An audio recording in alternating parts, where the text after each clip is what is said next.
አብ የሌለበት መለኮት የሌለበት ሰውነት አንሰብክም።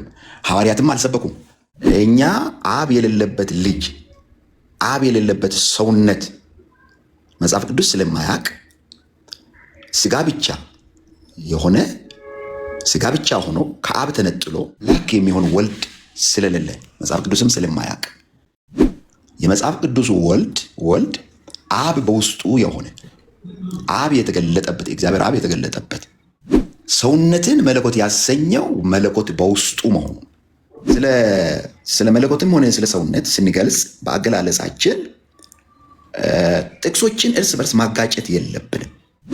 የመጽሐፍ ቅዱስ ጥቅሶች መጽሐፍት በሙሉ በሚስማሙት በማይጋጩት መልክ ነው መረዳትን ማስረዳትን ያለብን። በአገላለጻችን መለኮት የሌለበትን ስጋ ብቻ መስበክ ማውራት ነጥለን ማውራት መጽሐፍ ቅዱሳዊ ስላልሆነ እዛ ጋር በጣም ጥንቃቄ እያደረግን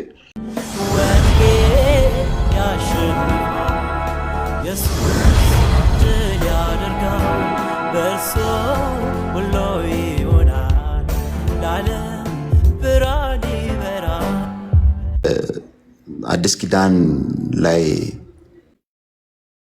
ገብርኤል ወደ ዮሴፍ መጥቶ ከእርሷ የተጸነሰው ከመንፈስ ቅዱስ ነውና እጮኛዬን ማርያምን ለመውሰድ አትፍራ፣ ልጅም ትወልዳለች፣ እርሱም ሕዝቡን ከኃጢአታቸው ያድናቸዋልና ስሙን ኢየሱስ ትለዋል። እንግዲህ ኢየሱስ በሚል ነው የተጠራ ልጁ። ኢየሱስ በሚል ስም ውስጥ አብነት አለ፣ አምላክነት አለ። ኢየሱስ የሚል ስም ሁሉን ጠቅልሎ የያዘ ነው። እግዚአብሔር አብም የሚጠራበት የሚመሰገንበት የአብ የወልድ መንፈስ ቅዱስ ስም ነው። ስለዚህ ልጁን እኛ ሰውነት ብቻ ነው ስጋ ብቻ ነው ብለን አናስተምርም። ሰው ብቻ የሆነ ስጋ ብቻ የሆነ ልጅ የለም፣ መጽሐፍ ቅዱስ ውስጥ የለም። ልጁ አምላክ ተብሏል። አዎን አምላክ ተብሏል። ዕብራውያን ምዕራፍ 1 ቁጥር 8 ስለ ልጁ አምላክ ሆይ ይላል። ስለ ልጁ እኛ አብ የሌለበት ልጅ አብ የሌለበት ሰውነት መጽሐፍ ቅዱስ ስለማያውቅ ስጋ ብቻ ሆኖ ከአብ ተነጥሎ ወይም ከአብ የሆነ ነገር ተካፍሎ አምላክ የሚሆን ወልድ ስለሌለ መጽሐፍ ቅዱስም ስለማያውቅ የመጽሐፍ ቅዱሱ ወልድ አብ በውስጡ የሆነ አብ የተገለጠበት እግዚአብሔር አብ የተገለጠበት። በነገራችን ላይ አብ ብቻ ነው እግዚአብሔር የተባለው። እግዚአብሔርነት ለአብ ብቻ ነው። አንተ ብቻ እግዚአብሔር ነህ። ነህምያ ምዕራፍ 9 ቁጥር 5-6 አካባቢ እና ሰውነትን መለኮት ያሰኘው መለኮት በውስጡ መሆኑ። አብ ተወለደ አንልም፣ አብ ሞተ አንልም። አብ አይወለድም፣ አብ አይሞትም። በምንድን ነው የሞተ? በሰውነት ነው። ሰውነት ነው የሞተ። ሰውነቱን መጽሐፍ ቅዱስ በተለያየ አገላለጽ ይጠራዋል። የእግዚአብሔር ልጅ ይለዋል፣ የስጋው ሰውነት ይላል፣ ስጋ ይላል፣ ክርስቶስ ይለዋል። ስለዚህ አብ የሌለበት መለኮት የሌለበት ሰውነት አንሰብክም። ሐዋርያትም አልሰበኩም። ክርስቶስ የተወለደው ጌታ እንደሆነ ነው ሐዋርያት የሰበኩት። ኢየሱስ ክርስቶስ ከሞት ከተነሳ በኋላ በሁለተኛ ዙር ቶማስን ባለበት በሐዋርያት መካከል ተገኝቶ ሰላም ለእናንተ ይሁን ብሎ ቶማስን ሲጠራው እና እጅን አምጣ በጣቲም በጎኔ አግባው እኔው እንደሆንኩ ና ዳሰኝ ሲለው ዳሶት ማንን? ልጅን፣ ያንን ሰው የሚዳሰሰውን ሰው ዳሶ ምን አለው? ጌታዬ አምላክም አለው። በእንግሊዝኛ ማይ ሎርድ ማይ ጋድ ነው ያለው። ኢየሱስ ክርስቶስ አምላክ ባይሆን ኖሮ በሰውነቱ ያንን አባባል አይቀበልም ነበር። እንደውም ምንድነው ያለው? አንተ ስለ አየኸኝ አመንክ፣ ሳያዩ የሚያምኑ ብፁዓን ናቸው አለ። እና የታየው አብ ያለ ወልድ አይታይም። የታየው የተዳሰሰው ወልድ ነው። ጌታዬ አምላክም የተባለው ወልድ ነው ማለት ነው። ያ ሰውነት ነው። ለምን ባዶ ሰውነት የለማ።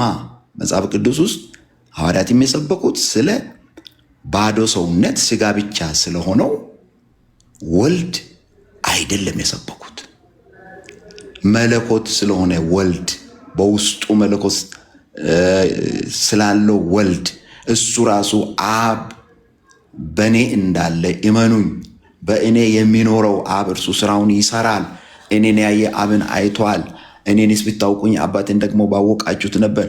አያችሁ፣ አሁን አብን ማወቅ ወልድ ማወቅ አይሆንም። ወልድን ማወቅ ግን አብ ማወቅ ይሆናል። ምክንያቱም አብ በወልድ ስላለ ማለት ነው። አይሁዶች እኮ እኛ ከዝሙት አልተወለድንም፣ አንድ አባት አለን እሱም እግዚአብሔር ነው እያሉ በእግዚአብሔር ሲመኩ ያለ እግዚአብሔር ቀሩ። ለምን? እግዚአብሔር በሰውነት ተገልጦ በስጋ ተገልጦ እየታያቸው እሱ ነው ብለው ሊቀበሉትና ሊያምኑት ስላልቻሉ እግዚአብሔር አብ አለን፣ አባታችን እግዚአብሔር ነው እያሉ አባታቸው ዲያብሎስ ሆነ ማለት ነው። አባታቸው ዲያብሎስ ሆነ። ለምን? ከልጁ ውጪ የሚመኩበት የሚቀበሉት እግዚአብሔር አብ የለምና። አንድ መለኮት ነው ያለው፣ እሱም እግዚአብሔር አብ ነው። እሱ ባዘጋጀው ሰው ሰውነት ተገልጧልና እኛ የስጋ ብቻ ሰባኪዎች አይደለንም። አንድን መለኮት እንደ ቢሾፕ ደጉ ትምህርት ገልበጥ ስታረጉት ልጅ፣ ገልበጥ ስታረጉት የዘላለም አባት ኃያል አምላክ እንዳሉት እሱኑ ነው በመለኮትነት ይናገራል። አሁን ዮሐንስ ወንጌል ምዕራፍ 2 ቁጥር 19 ላይ ይህን ቤተ መቅደስ አፍርሱት እኔ በሶስተኛ ቀን አስነሳዋለሁ ሲል በመለኮትነቱ የሚናገር ንግግር ነው። በሰውነቱ የሚናገር ንግግርና በመለኮትነቱ የሚናገር ንግግር ነው መጽሐፍ ቅዱስ ውስጥ ያለው እና ያንን ነው መጠቀም ያለብን። በጣም በጣም ላሳጥርና ጥንቃቄ መውሰድ ያለብን ነገር ስለ መለኮትም ሆነ ስለ ሰውነት ስንገልጽ በአገላለጻችን ጥቅሶችን እርስ በርስ ማጋጨት የለብንም። የመጽሐፍ ቅዱስ ጥቅሶች መጽሐፍት በሙሉ በሚስማሙት በማይጋጩት መልክ ነው መረዳትም ማስረዳትም ያለብን። አሁን ወልድን ስንዳስስ ማንን እየዳሰስን ነው? በውስጡ ያለውን አብ እየዳስን ነው። አሁን እኮ እኔ ሰውነቴን የዳሰሰ ስጋዬን የዳሰሰ ውስጤን ጭምር ነው የሚሰማኝ። ውስጤንም ዳሰሰ ማለት ነው።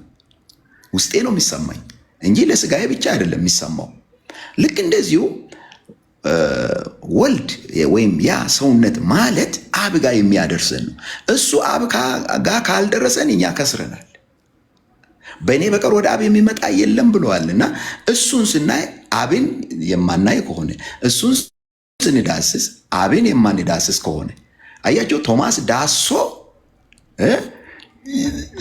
ጌታዬ አምላክም አለው እና ስጋው ብቻውን ጌታና አምላክ ሊሆን አይችልም ያለ መለኮት ማለት ነው። ስለዚህ ኢየሱስ ክርስቶስ ማለት ሰውነቱ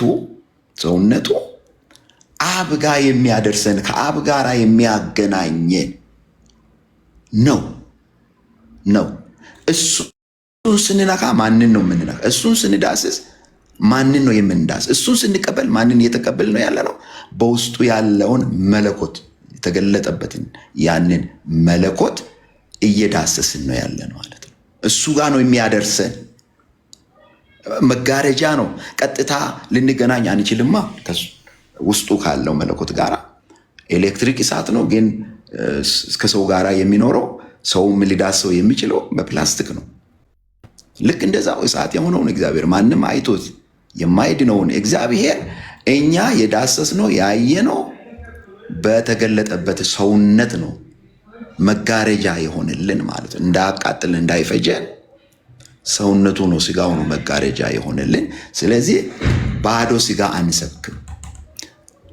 መለኮት ስላለበት በውስጡ መለኮት የሆነ በሰውነቱ ሰው መስሎ የታየ ትሁት የሆነ ራሱን ዝቅ ዝቅ ያደረገበት ነው ውጫዊ ማንነቱ።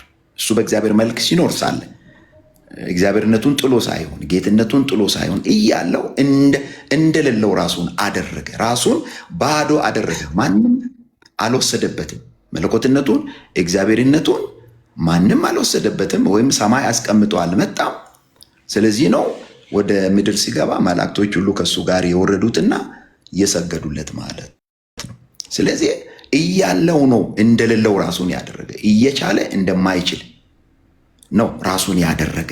ትሁት ንጉሥ ሆኖ እያለ ራሱን ትሁት አደረገ። እነሆ ንጉሥሽ በአህያቱ ግልገል በውርንጫ ላይ ተቀምጦ ወደ አንቺ ይመጣል። ትሁት ሆኖ ወደ አንቺ ይመጣል እና ንግስና እያለው መለኮትነት እያለው የእግዚአብሔር መልክ እያለው እግዚአብሔር ሆኖ እያለ በዚህ በውጫዊ በሚታይ ማንነቱ ሰውነቱ ራሱን ዝቅ ዝቅ አደረገ። ቃል ሥጋ ሆነ። ውስጡ ግን መለኮት ነው። ስለዚህ ነው ኢሳይያስ ጠቅልሎ ያስቀመጠልን። ሕፃን ተወልዶልናል፣ ወንድ ልጅም ተሰጥቶናል፣ አለቅነትን በጫንቃው ላይ ይሆናል። ስለዚህ ስሙ ድንቅ መካር፣ ኃያል አምላክ፣ የዘላለም አባት ተብሎ ይጠራል ብሎ ጠቅልሎ ያስቀመጠልን እና ስለዚህ በአገላለጻችን መለኮት የሌለበትን ሥጋ ብቻ መስበክ ማውራት ነጥለን ማውራት መጽሐፍ ቅዱሳዊ ስላልሆነ እዛ ጋር በጣም ጥንቃቄ እያደረግን አንድ ወጥ የሆነ የቤተክርስቲያንን አስተምሮ ይዘን ሶሻል ሚዲያ ላይ ብንወጣ ሌሎችም ግራ በማይጋቡበት በማይጋጭበት ሁኔታ ሰተት ብሎ እያንዳንዱ ውስጥ ግልጽ ሆኖ እንዲገባ አንድ አፉ አስተምህሮ መሰረት መመስከር መናገር አለብን የሚለው ነው። አመሰግናለሁ። ጌታ ኢየሱስ ይባርካችሁ።